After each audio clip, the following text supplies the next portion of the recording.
Assalamualaikum warahmatullahi wabarakatuh. Kembali di channel saya ya.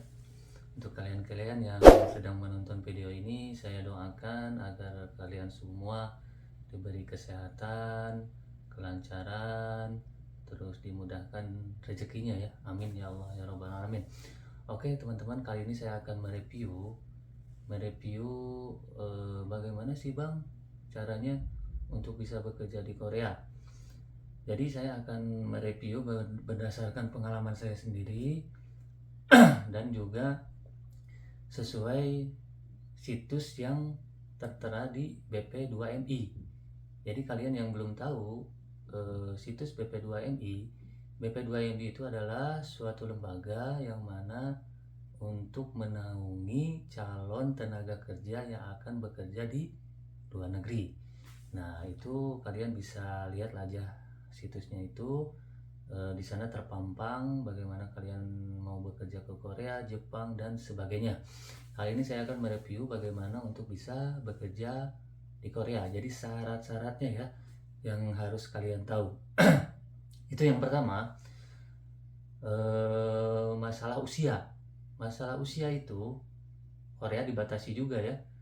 Nggak seperti Jepang juga dibatasi, Korea juga dibatasi, tapi tidak terlalu signifikan ini ya, tapi lebih luas. Korea itu lebih luas, yang mana usia minimalnya itu adalah 18 tahun dan usia maksimalnya 39 tahun, yang mana kalian yang baru lulus kuliah SMA, kalian mempunyai impian yang besar untuk bisa membahagiakan orang tua, untuk bisa mempunyai modal usaha, terus untuk bisa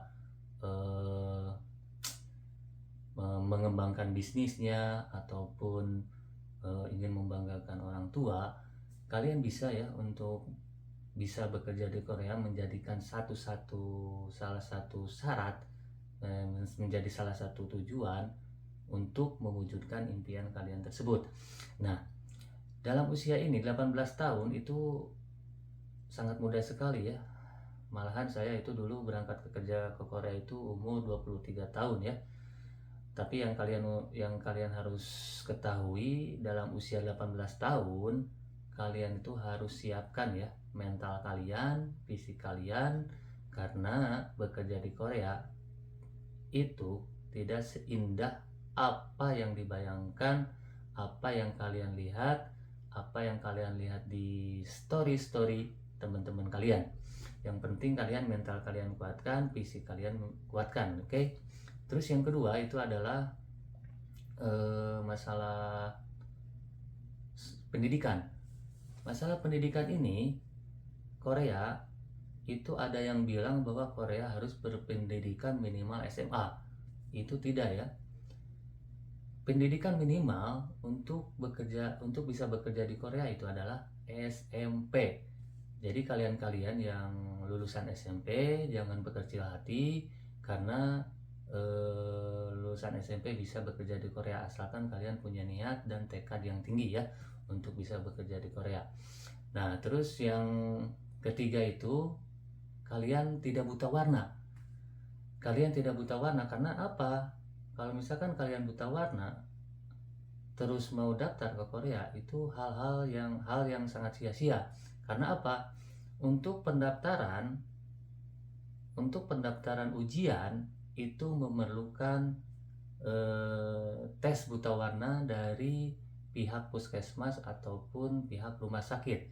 Itu dijadikan tolak ukur supaya kalian itu tidak buta warna ya.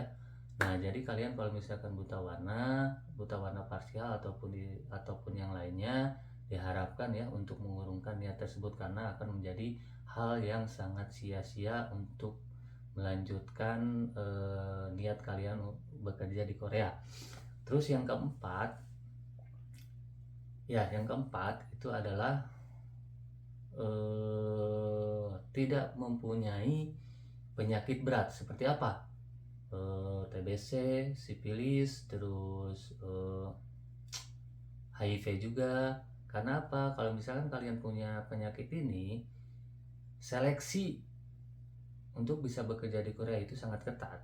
Medical check up-nya itu ada 3 kali ya teman-teman. Yang pertama itu kalian medical check up untuk sending data. Terus yang kedua kalian medical check up pas mau terbang. Terus yang ketiga itu kalian medical check up pas tiba di Korea. Jadi kalau misalkan kalian punya penyakit berat pasti kedetek ya, soalnya medical check up-nya itu banyak sekali ya. Jadi kalau kalian misalkan punya penyakit bisa berobat dulu, lakukan penyembuhan dulu ya. Nah, terus dalam proses yang kelima, nah ini yang kelima, yang terakhir, ini adalah ujian bahasa. Nah, dalam ujian bahasa ini tahap yang kelima yang harus kalian lalui. Itu yang terakhir adalah ujian bahasa. Ujian bahasa ini adalah ujian bahasa Korea. Jadi kalian harus mengisi soal-soal yang disediakan oleh pihak BP2MI yang bekerja sama dengan pihak Korea. Jadi teman-teman yang harus kalian ketahui bahwa bekerja di Korea itu adalah resmi. Jadi ini adalah program pemerintah Indonesia dengan pemerintah Korea. Jadi ini merupakan program resmi ya. Program resmi itu gimana perbedaannya dengan dengan PT-PT ya, swasta. Kalau misalkan swasta itu dari pihak biayanya, dari masalah biayanya itu beda-beda ya. Ada yang 40, 45 atau berapapun itu. Tapi kalau misalkan program pemerintah, program resmi dari pemerintah, itu biaya-biaya itu tercantum secara detail di situs BP2MI ya. Misalkan misalkan untuk pendaftaran ujian bahasa itu tercantum bahwa kalian harus membayar untuk membayar ujian itu sebesar Rp300.000. Itu tercantum ya, soalnya resmi. Terus yang kedua untuk medical check up itu tercantum berapa gitu kan, itu udah resmi. Nah, jadi untuk bisa bekerja di Korea itu memerlukan biaya kurang lebih ya, yang saya berdasarkan pengalaman saya itu cukup ya besar sih. Kalau bagi saya itu besar, itu kurang lebih ya 15 juta lah. 15 juta kalian harus siapkan, 15 juta lebih lah, 15-20 jutaan lah kalian harus siapkan untuk bekerja di Korea ya. Nah, itu kembali lagi ke masalah ujian. Nah, kalian untuk melalui ujian bahasa Korea ini kalian harus belajar dulu ya tentunya bahasa Korea. Nah, gimana sih cara belajar bahasa Korea?